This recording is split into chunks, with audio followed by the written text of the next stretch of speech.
Hello friends, welcome back to new video. So today we will discuss about the Scarlet Letter.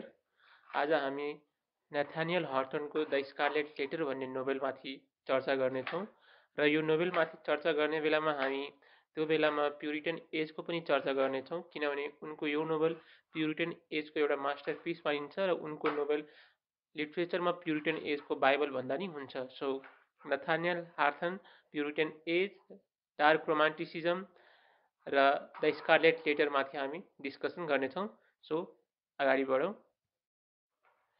So novel लेखिएको थियो 1850 र novel सुरु गर्नुभन्दा अगाडि पहिलो डिस्कस हामी गर्छौँ क्यारेक्टर्सबाट। यो नोभेलमा क्यारेक्टर्सहरू रहेका छन् हेस्टर प्राइन जो एउटा महिला हुन्छन् र त्यसपछि रहेका छन् आर्थर डिमेडेल र त्यसपछि हेस्टर प्राइनकी एउटा छोरी छ, उसको नाम हो पर्ल र त्यसपछि अर्को क्यारेक्टरको नाम हो रोजर चिलिङवर्थ।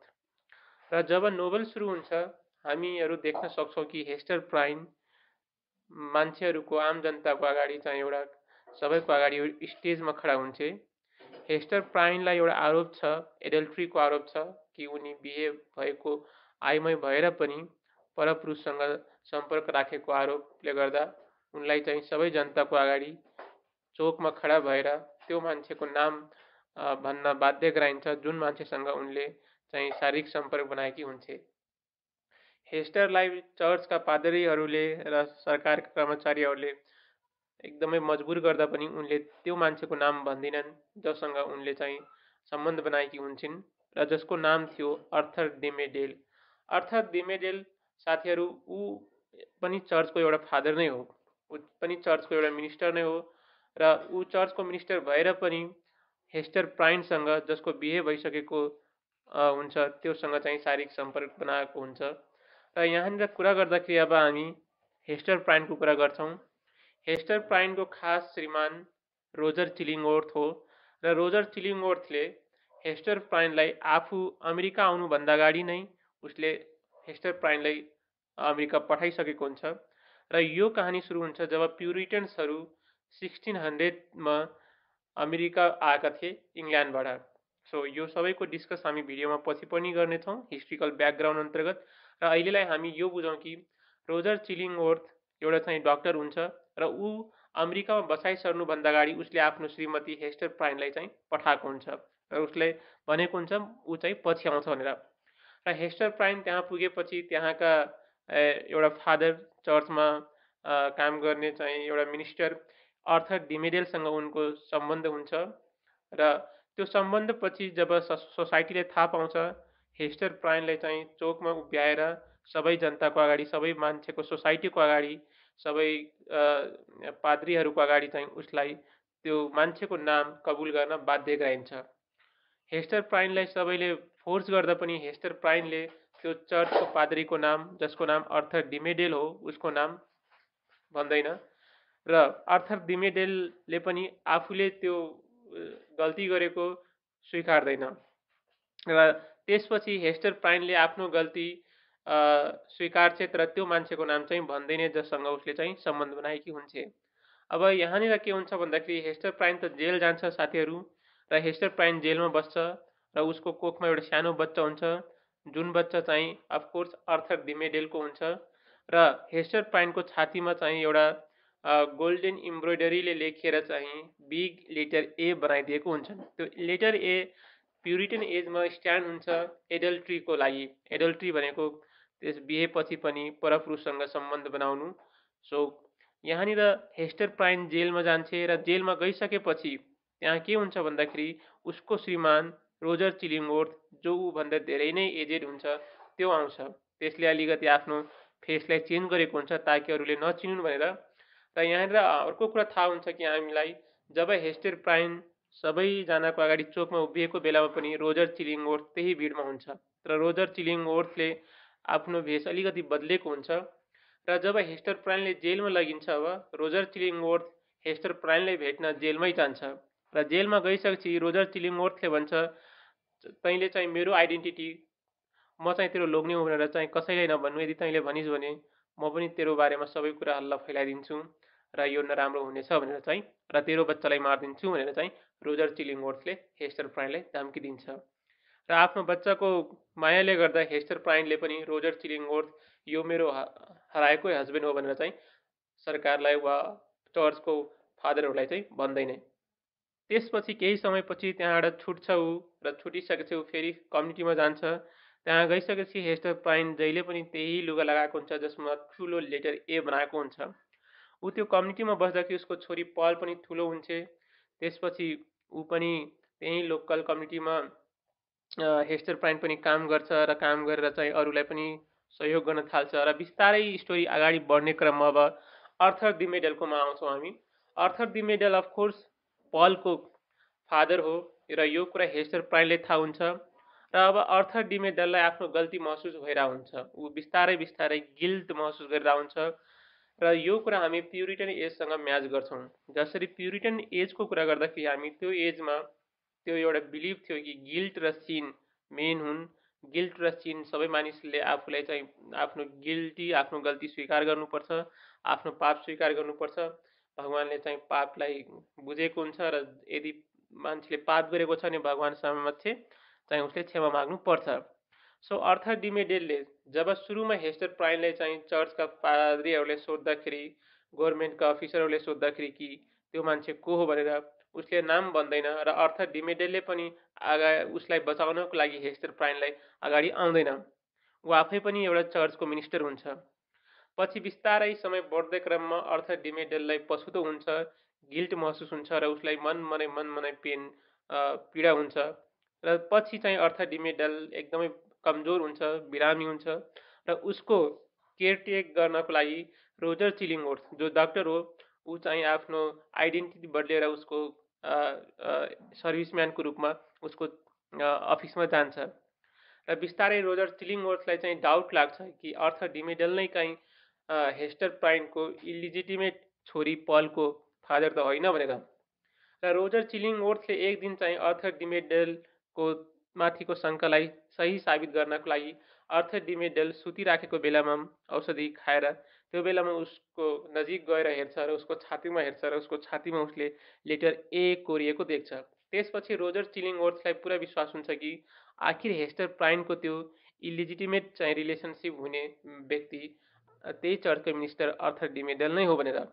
र यसरी हेस्टर प्राइनलाई पनि अब थाहा हुन्छ कि रोजर चिलिङवर्थले एक दिन उनीहरूको लागि नराम्रो गर्ने हो भनेर। र अर्थर डिमेडेललाई पनि शङ्का हुन्छ कि यो रोजर चिलिङवर्थ जो चाहिँ मेरो उपचार गर्छ यो मान्छे कहीँ उसको पुरानो हस्बेन्ड त होइन भनेर। र यसरी चाहिँ हेस्टर प्राइन अब र अर्थर डिमेडेलले एक दिन चाहिँ जङ्गलमा भेट्ने सेक्रेटली चाहिँ जङ्गलमा भेटेर कुरा गर्ने प्लान बनाउँछन् र यो कुरा रोजर चिलिङवर्थलाई पनि थाहा हुन्छ। र अर्थर डिमेडेल र हेस्टर प्राइन जङ्गलमा सेक्रेटली भेटेर कुरा गर्दाखेरि उनीहरूले त्यहाँबाट चाहिँ आफ्नो छोरी तिनैजना पल ऊ र अर्थर एउटा सिपमा चढेर वापस इङ्ल्यान्ड जाने फैसला गर्छन्। र त्यो फैसला रोजर चिलिङवर्थलाई पनि सेक्रेटली थाहा हुन्छ र उसले पनि त्यही जहाजमा टिकट काट्छ जुन दिन उनीहरू भाग्ने निर्णय गरेका हुन्छन्। र अब यता जब सबै कुरा त्यो भइरहेको छ एक दिन हेस्टर प्राइन आफ्नो छोरी पलसँग फर्किँदै गर्दाखेरि त्यही चोकमा फेरि जुन चोकमा सुरुमा हेस्टर प्राइनले चाहिँ सबै मानिसहरूको अगाडि आफ्नो त्यो इलिजिटिमेट सम्बन्ध बनाएको मान्छेको नाम भनेको हुँदैन, त्यही चोकमा चाहिँ अर्थर डिमेडेल खडा भएर उसले चाहिँ आफ्नो गल्ती स्वीकारिराखेको हुन्छ कि ऊ मै हुँ भनेर। त्यही हेस्टर प्राइन र उसको छोरी पल पुग्छन्। तिनीहरू तिनैजना त्यहीँ चोकको माथि खडा हुन्छन् र तिनीहरू हात जोड्छन् र त्यसपछि चाहिँ त्यति भइसकेपछि त्यहाँ अर्थर डिमेडेल एकदमै रुन्छ। उसले आफ्नो गल्ती स्वीकार गर्छ र हेस्टर प्राइनसँग माफी माग्छ कि मैले त्यही बेला आफ्नो गल्ती स्वीकार गर्नुपर्ने। र त्यसपछि अर्थर डिमेडेल त्यहाँनिर कमजोर पर्छ र ढल्छ र त्यहीँनिर मर्छ। त्यसपछि हेस्टर प्राइन र पल त्यहाँबाट फेरि इङ्ल्यान्ड आउँछन् अनि त्यसपछि केही समय धेरै सालसम्म हेस्टर प्राइन र पल त्यहीँ इङ्ल्यान्ड बस्छन्। हेस्टर प्राइन धेरै सालपछि फेरि अमेरिका वापस आउँछ त्यही ठाउँमा बोस्टनमा र हेस्टर प्राइनले त्यही ठाउँ हेर्छ, आफू बसेको पुरानो घर हेर्छ र हेस्टर प्राइन पनि त्यहीँ मर्छ। र हेस्टर प्राइन मरिसकेपछि उसको ग्रेभ पनि अर्थर डिमेडेलसँगै बनाइन्छ। यानि कि साथीहरू हेस्टर प्राइन र अर्थर डिमेडेल मरिसकेपछि उनीहरूको त्यो प्रेम हुन्छ जुन पहिला त्यो प्रेमलाई एक हुनको लागि उनीहरू सँगै चाहिँ चिहान राखिन्छ। सो मोटामोटी यो कहानी यतिकैमा सिद्धिन्छ र अब यो कहानीमा खास के थियो त? हेस्टर प्राइन साथीहरू आफ्नो जिन्दगीभरि नै त्यही लुगा लगाउँछे जसमा एउटा ठुलो लेटर ए लेखेको हुन्छ र त्यो लेटर ए नै उसको आइडेन्टिटी बन्छ। इनफ्याक्ट उसको लागि त्यो नै उसको डिग्निटी हो, उसको लागि त्यो नै उसको प्राइड हो। जुन उसको प्राइड हुन्छ त्यही प्राइडले गर्दा त्यो सोसाइटीमा भएका अरू महिलाहरूलाई चाहिँ जेलस हुन्छ। जसरी हेस्टर प्राइन एउटा खुल्ला रूपमा बाँचिराखेको हुन्छ, आफ्नो प्राइडलाई उसले स्वीकारेर, आफ्नो गल्तीलाई उसले स्वीकारेर उसले चाहिँ सोसाइटीमा बाँचिराखेको हुन्छ। त्यसले गर्दाखेरि अरू महिलाहरू त्यो एजका प्युरिटन एजका महिलाहरूलाई एकदमै बढी जेलस हुन्छ। त्यस्तै गरी पल जुन चाहिँ एकदमै खुसीमिसाज बच्चा हुन्छ, जुन एकदमै ह्याप्पी र एकदमै डिरेक्ट फ्र्याङ्क बच्चा हुन्छ, कहिलेकाहीँ चाहिँ अलि बढी झगडालु हुन्छ पल, त्यो बच्चालाई देखेर अरू बच्चाहरू पनि जेलस हुन्छन्। त्यस्तै गरी अब सबै यहाँनिर आफ्नो प्राइडमा बाँचिरहेको हुन्छन्। अर्थर डिमेडेलले पनि सुरुमै जब हेस्टर प्राइनले त्यो आरोप लगाइन्छ र जब उसलाई बाध्य बनाइन्छ कि त्यो को पुरुष हो जससँग तिमीले यो सम्बन्ध बनाएर बच्चा जन्मायौ, सुरुमा अर्थर डिमेडेल कहिले अगाडि आउँदैन हेस्टर प्राइनलाई बचाउनको लागि र पछि पछि उसले आफ्नो गल्ती स्वीकार गर्दा गर्दै ऊ एकदम पेनमा हुन्छ र त्यही पेनलाई ऊ मर्छ। सो उसले पनि आफ्नै प्राइडले गर्दा त्यो चाहिँ सिन र गिल्ट महसुस भयो र ऊ धेरै पछि उसले त्यहीबाट चाहिँ मर्नु परेको थियो। त्यस्तै गरी रोजर चिलिङवर्थ जो हेस्टर प्राइनको खासमा हस्बेन्ड हो, त्यसले कहिले नि स्वीकार्दैन कि ऊ मेरी वाइफ हो भनेर। ऊ आउँछ र ऊ जब इङ्ल्यान्डमा आइरहेको हुन्छ त्यो बेलामा एउटा उसलाई चाहिँ इन्डियन अमेरिकनहरूले चाहिँ समातेका थिए र त्यो बेलामा उसले उनीहरूको कब्जामा भएको बेलामा त्यहाँ उसले नेचुरल हर्ब्सबाट मेडिसिन बनाउने पनि सिकेको हुन्छ। र रोजर चिलिङवर्थ अन्ततः ऊ बोस्टनमा फर्केको हुन्छ र जब ऊ फर्केको हुन्छ त्यही बेलामा हेस्टर प्राइनलाई चाहिँ चोकमा खडा गरेर उसलाई उसको गल्तीलाई सबैको सामने चाहिँ सार्वजनिक गरिराखेका हुन्छन् र त्यही भएर उसले मेरो श्रीमतीले एडल्ट्री गर्यो भनेर उसले रोजर चिलिङ त्यहाँ हुँदाहुँदै पनि ऊ आफ्नो श्रीमतीलाई चिन्दैन र जेलमा त आउँछ ऊ जब हेस्टर प्राइन जेलमा हुन्छ तर उसलाई धम्की दिन्छ बरु कि तिमीले यदि मेरो बारेमा अरूलाई भन्यो भने मैले तिम्रो बच्चालाई मारिदिन्छु भनेर। यसरी एउटा महिलालाई जुन किसिमले डिग्निटी, महिलालाई जुन किसिमले सोसाइटीमा बाँच्नुपर्छ, स्ट्रिक्ट रुलमा बाँच्नुपर्छ भन्ने त्यो प्युरिटन एजको नर्म्सहरू थिए, त्यो नर्म्सलाई चाहिँ यो स्टोरीमा देखाएको छ the scarlet letter A. So अब हामी अगाडि बढ्छौँ र डिस्कस गर्छौँ कि अगाडि स्टोरीमा के भएको थियो र खास यसको हिस्ट्रिकल ब्याकग्राउन्ड पनि डिस्कस गर्छौँ। सो अब हामी डिस्कस गर्छौँ साथीहरू puritan conception of sin and punishment. Puritan as जुन 1600 टु 1660सम्म चलेको थियो। यता हामी कुरा गर्दाखेरि इङ्ल्यान्डमा त्यो बेला एलिजाबेथन एज थियो, यानि कि साथीहरू रिनेसा पनि भनिन्छ त्यो बेलामा। र अमेरिकामा त्यो बेलामा चाहिँ प्युरिटन एज चलिराखेको थियो। जसरी प्युरिटन्सहरू इङ्ल्यान्डमा चाहिँ राजाको एन्जेलिकन चर्चबाट चाहिँ नाखुस भएर रिसाएर अमेरिकामा गएर एउटा प्युरिटन सोसाइटी उनीहरूले फर्म गरेका थिए। त्यो सोसाइटीमा उनीहरूको कस्ता कस्ता नर्म्सहरू, रुल्सहरू थिए त? प्युरिटन्सहरू साथीहरू एउटा कुरा थाहा पाऊँ कि उनीहरू एकदमै हाइली एजुकेटेड थिए र उनीहरू चाहिँ कुनै पनि कुरा एउटा सिस्टममा हुनुपर्छ भन्ने विश्वास राख्थे। र पहिलो कुरा उनीहरूले कुनै फादर चर्चको र कुनै चाहिँ किङ, राज, भगवान र होइन भनेर चाहिँ विश्वास गर्थे। उनीहरू चाहिँ बाइबलमा विश्वास गर्थे, यानि कि साथीहरू उनीहरू भगवानको शब्दमाथि विश्वास गर्थे, न कि कुनै राजालाई उनीहरूले भगवान मान्थे, न कि कुनै फादरलाई, पोपलाई, बिसपलाई भगवान मान्थे। हामी केही कुरा गर्छौँ यस अन्तर्गत। पहिलो कुरा छ humans exist for the glory of God. उनीहरू विश्वास गर्थे कि मानिसहरू भगवानको महिमाको कारणले चाहिँ बाँच्छन्, भगवानको कृपाले गर्दा बाँचेका छन्। सेकेन्डमा हामी पढ्छौँ the Bible is the sole expression of God's will. Bible नै भगवानको शब्दहरू हुन्, भगवानको इच्छाहरू हुन्, भगवानले बनाएका रुलहरू हुन्। यो कुनै राजाले बनाएर, कुनै फादरले, कुनै चर्चको चाहिँ पोपले बनाएर हुँदैन। अब नेक्स्ट पढ्छौँ हामीहरू the elect or saints can not take salvation for granted. अब कुनै पनि उनीहरूले विश्वास गर्छन् कि भगवानले केहीलाई चुज गरेको हुन्छ, त्यस्तालाई उसले चाहिँ क्षमा प्रदान गर्छ। त्यस्ता सेन्ट्सलाई, त्यस्ता इलेक्ट भनेको चुनिएका व्यक्तिहरूलाई उसले चाहिँ मोक्ष प्रदान गर्छ। सो तिनीहरूले चाहिँ त्यस्ता चुनिएकाहरूले भगवानको सेवा नै नगरेर मोक्ष प्राप्त हुन्छ भनेर चाहिँ विश्वास गर्नु हुँदैन। सो अगाडि बढ्छौँ हामीहरू। र अर्को के विश्वास छ भने each individual is depraved because of original sin. उनीहरूको एउटा विश्वास छ कि सबै मानिसहरू जन्मजात नै पापी हुन्छन् भनेर। सो हामीहरू ओरिजिनल नै सिन पापी हुन्छौँ। जसरी हामी एडम र इभको कन्सेप्ट ल्याएर कुरा गर्छौँ भने हामी पापबाट कहिले मुक्त हुन सक्दैनौँ। हामी जन्मजात नै पापी हौँ र त्यो पापबाट मुक्त हुनको लागि हामीले भगवानको नियममा बस्नुपर्छ, भगवानको आदेश पालना गर्नुपर्छ र भगवानको महिमाको कृपाको गुणगान हामीले गाउनुपर्छ। नेक्स्ट पोइन्ट छ साथीहरू, the good is accomplished through only through continual hard work and self discipline. हामीले यदि लाइफमा जीवनमा राम्रो कुरा प्राप्त गर्नु छ भने त्यो चाहिँ हार्डवर्क, सेल्फ डिसिप्लिनले मात्र सम्भव हुन्छ। र जुन कुराको नर्म्सले गर्दा हामी एकदमै पपुलर 20th सेन्चुरीको नोबेल ग्रेट गेट्सबी पढ्छौँ र त्यो ग्रेट गेट्सबी पनि हामी जब पढ्छौँ त्यसमा हामी देख्छौँ कि अमेरिकन ड्रिम, सो त्यो अमेरिकन ड्रिमको बेसिक फन्डामेन्टल कुराहरू पनि हार्डवर्क, सेल्फ डिसिप्लिन नै हुन्। सो यो सबै कुराहरू हामी कहाँबाट आएको पाउँछौँ त? प्युरिटन कन्सेप्टबाट। सो यही थियो प्युरिटन एजको मेन इथिक्सहरू। सो अगाडि बढ्छौँ हामीहरू। अब अगाडि बढ्दाखेरि केही कुरा गरौँ अब हिस्ट्रिकल ब्याकग्राउन्ड एन्ड सेटिङ। आखिर के थियो त यो नोबेल लेखिनु पछाडिको ब्याकग्राउन्ड?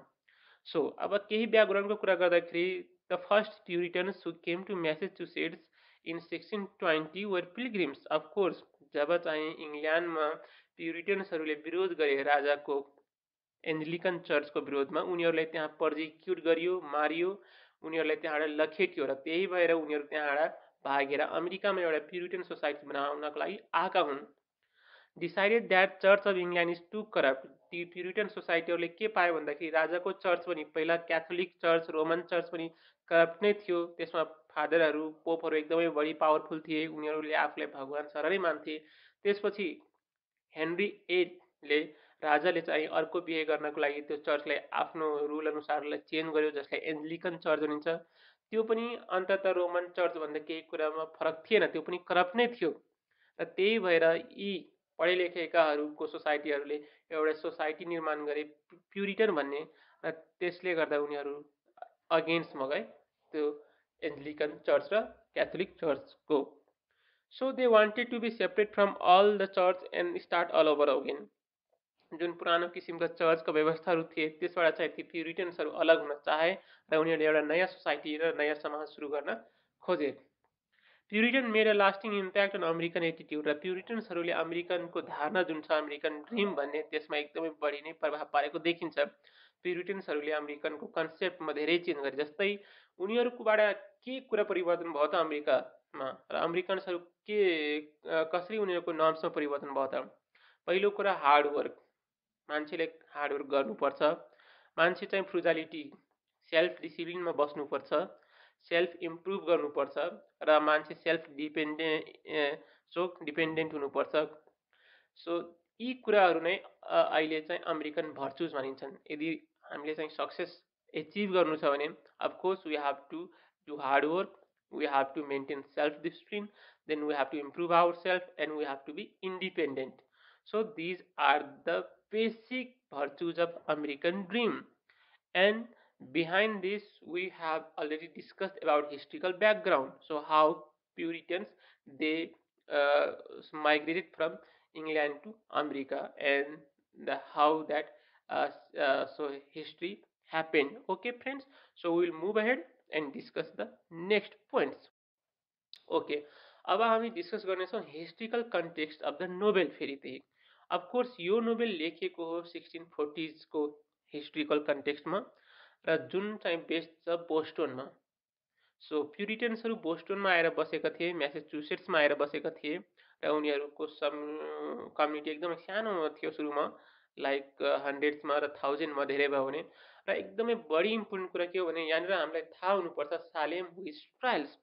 सालेम विच ट्रायल्स यानि कि साथीहरू त्यो बेलामा बोस्टोनमा, म्यासेचुसेट्समा विचहरूको आरोप लगाएर महिलाहरूमाथि तिनीहरूलाई पर्जिक्युट गरिन्थ्यो, तिनीहरूलाई चाहिँ फाँसी दिइन्थ्यो, तिनीहरूलाई चाहिँ चोकमा पर्जिक्युट गरिन्थ्यो। सो सालेम विच ट्रायल्स अन्तर्गत चाहिँ लगभग धेरै महिलाहरूलाई चाहिँ यसरी मारियो। र यो एउटा भनाइ छ कि यो राइटर नथानियल हर्थनका पूर्वजहरू पनि ती जजहरू थिए जसले धेरै महिलाहरूलाई चाहिँ विचको आरोपमा बोक्सीको आरोपमा चाहिँ मार्न लगाए।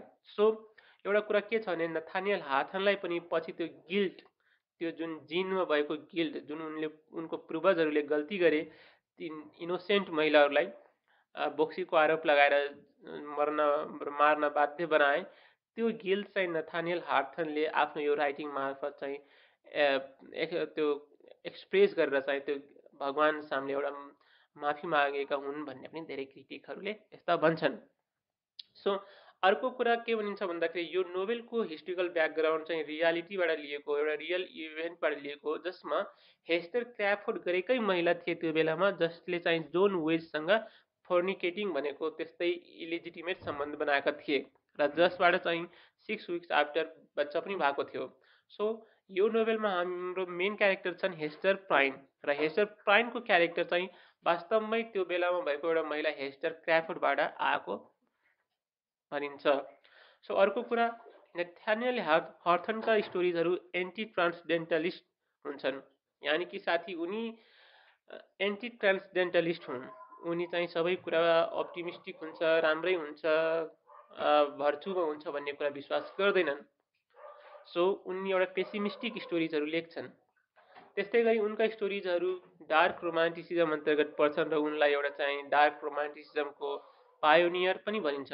र डार्क रोमान्टिसिजमको कुरा गर्दाखेरि हामीहरू of course judgment, evil, punishment, sin, गिल्टका कुराहरू चाहिँ पाउँछौँ।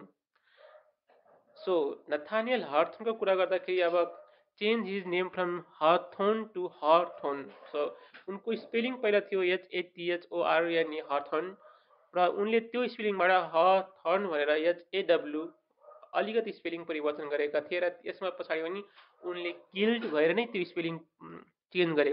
जसरी उनका पूर्वजहरू सालेम विच ट्रायल्समा जज थिए र उनका पूर्वजहरूले ती सयौं इनोसेन्ट लेडिजहरूलाई चाहिँ दोष लगाएर उनीहरूलाई मारे, त्यसको गिल्ट चाहिँ नथानियल हाथर्नमा पाइन्छ र उनले त्यही भएर आफ्नो सरनेम नै चेन्ज गरेका थिए। र उनलाई विश्वास थिएन कि मान्छेको पावर चाहिँ एकदमै बढी हुनसक्छ भनेर, सुपर म्यान जस्तै हुनसक्छ भनेर। र उनको विश्वास के थियो भन्दाखेरि evil was a dominant force in the world. संसारमा केही छ भने सबैभन्दा डोमिनेन्ट त्यो हो evil. Evil is very attractive, charming for every one. So इभिलले सबैलाई चाहिँ आफूतिर एट्र्याक्ट गर्छ। इभिलले गर्दा नै मान्छे चाहिँ क्राइम गर्न एकदमै बढी प्रेरित हुन्छ। Next one, gloomy version of human affairs. उनले आफ्नो राइटिङ्सहरूमा यो नोभेलमा मान्छेको जुन अफेयर्सहरू हुन्छन् त्यसको एकदमै निराशमय भर्जन प्रस्तुत गरेका छन्। कसरी चाहिँ सोसाइटी एउटा हिपोक्रिटिकल हुन्छ, कसरी चाहिँ सोसाइटीले कुनै पनि कुरालाई एकदमै नराम्रोसँग हेर्छ, त्यसलाई कसरी पचाउन सक्दैन र आफू पनि त्यही कुरामा भित्रभित्र चाहिराखेको हुन्छ। र डार्क साइकोलोजी कस्तो हुन्छ त, इभेन हेस्टर प्राइन चाहिँ एडल्ट्री भएर राम्रोसँग बाँचिरहेको हुन्छ, ऊ खुल्ला रूपले बाँचिरहेको हुन्छ, उसलाई कुनै त्यस्तो गल्ती गरे जस्तो लाग्दैन। र त्यही बाँचेको जीवन शैली देखेर अरू महिलाहरूमा चाहिँ एकदमै बढी दाह हुन्छ, रिस हुन्छ कि एउटा एडल्ट्री गरेको महिला पनि यति राम्रोसँग बाँच्न सक्छ भने हामीले सोसाइटीको नियममा बसेर किन चाहिँ यसरी बाँच्नु परेको छ भनेर। सो उनले ह्युमन एफेयर्सको एउटा हिपोक्रेसी, ग्लुमी भर्जन देखाएको छन्। नेक्स्टमा साथीहरू अब हामी कुरा गर्छौँ डार्क रोमान्टिसिजमको बारेमा। र यो रोमान्टिसिजमको कुरा गर्दाखेरि हामी यसमा कुरा गर्छौँ ह्युमन फ्यालिबिलिटीको बारेमा। ह्युमन फ्यालिबिलिटी अथवा ह्युमन विकनेस, ह्युमन हिपोक्रेसी। नेक्स्टमा अब हामी कुरा गर्छौँ सेल्फ डिस्ट्रक्सन, त्यसपछि judgement, punishment, psychological effects of guilt and sin. जहिले नि हामी कुरा गर्दाखेरि डार्क रोमान्टिसिजममा यी कुराहरूको डिस्कसन हुनुपर्छ। Human fallibility, self destruction, judgement, punishment and psychological effects of guilt and sin. त्यस्तै गरी अब यी कुराहरूमा लेख्ने राइटर्सहरूमा पर्छन् एडगर एलन पो, अफकोर्स, जसले चाहिँ फेमस द र्याभेन लेखेका छन्, जसले कास्कम एभेन्ट्युलेरो लेखेका छन्, जसले द टेल हार्ट लेखेका छन्, जसले द ओभल पोर्ट्रेट लेखेका छन्। सो नेक्स्टमा पर्छन् नथानियल हाथन, जसले खुदै यो नोभेल लेखेको छन्, जसमाथि हामी डिस्कस गरिरहेका छौँ। र त्यसपछि हर्मन मेलभाइल र एमिली डिकिन्सन, एकदमै फेमस उनी पनि पोइट हुन्, इमिली डिकिन्सन। उनका पोइमहरूमा पनि हामीले ह्युमन अफेयर्सका एकदमै पेसिमिस्टिक साइडहरू पाउँछौँ जहिले पनि, र त्यो चाहिँ एकदमै बढी ग्लुमी भर्जनहरू मात्र आएका हुन्छन् उनको राइटिङ्सहरूमा।